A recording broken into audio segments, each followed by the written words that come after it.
Doctor, robotic surgery చేస్తే అందరికి success వస్తదా? టు బి ఆనెస్ట్, మనం గుర్తుపెట్టుకోవాల్సింది ఏంటంటే robotics is just an execution tool.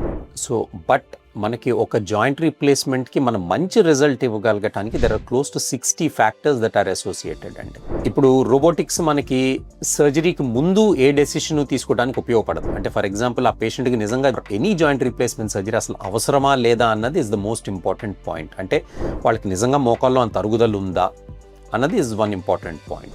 అంటే మనం అరుగుదల ఎక్కువ లేకుండా మనం రోబోటిక్ సర్జరీ చేసినా కూడా దానివల్ల పెద్ద ఉపయోగం ఉండకపోవచ్చు.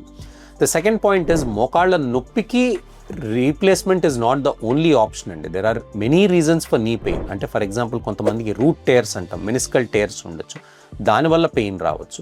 కొంతమందికి చిన్న సబ్కాండ్రల్ ఇన్సఫిషియన్సీ ఫ్రాక్చర్స్ అంటాం, అంటే మోకాల్లో చిన్న హెయిర్ లైన్ ఫ్రాక్చర్స్ ఉన్నప్పుడు దానివల్ల కూడా పెయిన్ రావచ్చు.